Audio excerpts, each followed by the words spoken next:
Assalamualaikum warahmatullahi wabarakatuh. Perkenalkan, nama saya Marisa Ulfa. Saya berasal dari Kota Palopo. Nah, di sini saya akan mempresentasikan tentang BMC atau bisnis model kanvas dalam bidang penjualan beras. Nah, jadi bisnis model kanvas ini memperkenalkan 9 strategi yang bisa kita lakukan. Yang pertama, key partners. Jadi di key partners ini ada 3 menurut saya. Yang pertama itu kerjasama dengan penggilingan. Yang kedua, kerjasama dengan BUMD atau Badan Usaha Milik Desa. Dan yang ketiga, kerjasama dengan petani.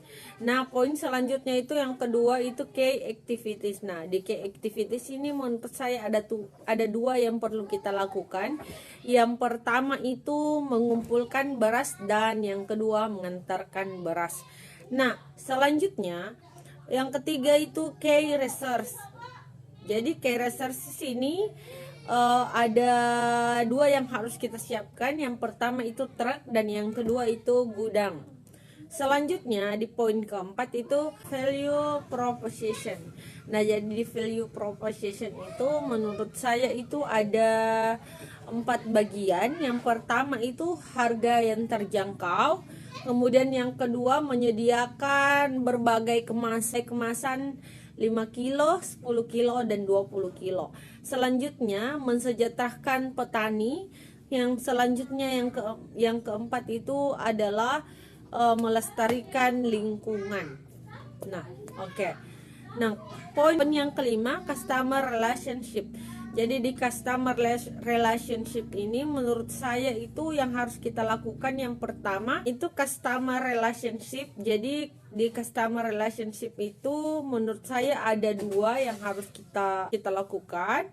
Yang pertama, layanan hubungan personal atau pelayanan kita terhadap pelanggan-pelanggan kita harus dibangun menjadi lebih baik. Kemudian yang kedua itu reward. Nah, jadi rewardsnya kalau ketika kita mempunyai pelanggan, sesekali kita memberikan diskon atau hadiah ketika pembeliannya banyak. Oke, selanjutnya channel. Nah, kalau di channel itu menurut saya ada 2 yang harus kita lakukan. Yang pertama penjualan online dan yang kedua itu penjualan offline. Jadi penjualan online ini bisa dilakukan di berbagai sosial media seperti FB, Instagram, TikTok, dan lain sebagainya.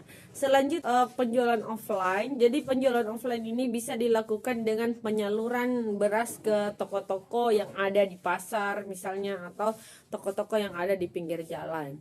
Selanjutnya customer segment.